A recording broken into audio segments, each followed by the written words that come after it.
आज माननीय मुख्यमंत्री देवेंद्र फडणवीसजींनी जी कर्जमाफीची घोषणा केली होती त्यापैकी आज तिसरा टप्पा राज्यातील 6,36,000 शेतकऱ्यांना 5,035 कोटी रुपयाचा हप्ता या ठिकाणी वितरित केलेला आहे आणि जे आम्ही वचन दिलं होतं शेतकरी कर्जमाफीचं आता तिसरा टप्पा गेलेला आहे आणि पुढच्या काळामध्ये जशा जशा याद्या येतील तसतशा याद्या आणि त्याकरता लागणारा जो हप्ता आहे निधी आहे तो वितरित करण्याचं कार्य आमचं सरकार करणार आहे। आज मोठा दिलासा आमच्या महाराष्ट्राच्या शेतकऱ्यांना आमचे मुख्यमंत्री देवेंद्र फडणवीसजी, एकनाथ शिंदेजी, सुनेत्रा पवारजी आणि कृषी मंत्री आपले या ठिकाणी दत्ताभाऊ भरणेजी, बाळासाहेब पाटीलजी, आम्ही सर्वच या मंत्रिमंडळाच्या बैठकीला हजर होतो। सोबतच आज महसूल खात्यातर्फे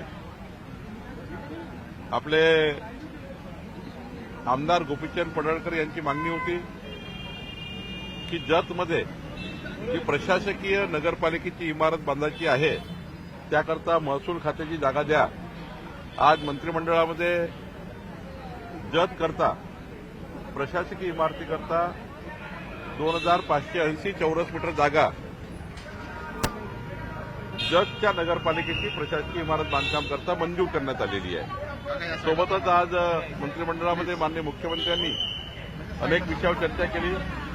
पीक पाणी काय परिस्थिती आहे, पावसाची काय परिस्थिती आहे, जी मदत पुनर्वसनाची काय परिस्थिती आहे, अमरावतीची झालेली घटना, नागपूरची झालेली घटना यावर सविस्तर त्या ठिकाणी चर्चा केलेली आहे आणि आजच्या बैठकीमध्ये शालेय शिक्षण विभागाची, क्रीडा विभागाची काही पॉलिसी होती ती या ठिकाणी मंजूर केलेली आहे।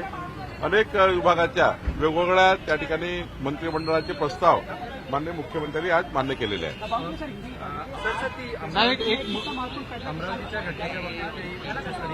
उच्चस्तरीय चौकशी आदेश दिलाय। आज किंवा उद्या रिपोर्ट येईल तो आम्ही आपल्याला सांगू।